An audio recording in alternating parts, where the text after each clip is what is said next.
ఎన్నికల వేడి రాజుకున్న బీహార్లో ఇవాళ సీడబ్ల్యూసీ సమావేశం కానుంది. దేశ స్వాతంత్ర్యం తర్వాత తొలిసారిగా పాట్నాలో సీడబ్ల్యూసీ భేటీ అవుతుంది. కాంగ్రెస్ అగ్రనాయకులు సహా ఆ పార్టీ పాలిత రాష్ట్రాల సీఎంలు, పీసీసీ అధ్యక్షులు, కీలక నేతలు హాజరవుతున్నారు.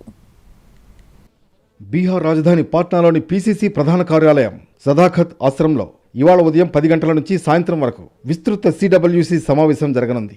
ఏఐసీసీ అధ్యక్షుడు మల్లికార్జున ఖర్గే అధ్యక్షతన జరిగే ఈ మీటింగ్కు సోనియా గాంధీ, రాహుల్ గాంధీ సహా అన్ని రాష్ట్రాల నుంచి సుమారు 170 మంది కీలక నేతలు హాజరవుతున్నారు. పాట్నాలో నిర్వహిస్తున్న సీడబ్ల్యూసీ సమావేశం 2వ స్వాతంత్ర్య పోరాటం ప్రారంభానికి నాందిగా అభివర్ణించింది కాంగ్రెస్. ఈ పోరాటంతో దేశంలోని ప్రజాస్వామ్య వ్యతిరేక శక్తుల ఓటమి తథ్యమని అభివర్ణించింది. బీహార్ అసెంబ్లీ ఎన్నికలు, ఓట్ల చోరీ, ట్రంప్ సుంకాలు, సంస్థాగత సంస్కరణలు ఎజెండాగా చర్చించి తీర్మానాలు చేస్తారు. సీడబ్ల్యూసీ సమావేశానికి హాజరయ్యేందుకు ఇప్పటికే పాట్నాకు చేరుకున్నారు తెలంగాణ ముఖ్యమంత్రి రేవంత్ రెడ్డి, ఉప ముఖ్యమంత్రి భట్టి విక్రమార్క, పీసీసీ అధ్యక్షుడు మహేష్ గౌడ్, సీఈసీ సభ్యుడు ఉత్తమ్ కుమార్ రెడ్డి, దామోదర రాజనరసింహ, వంశీచంద్ రెడ్డి.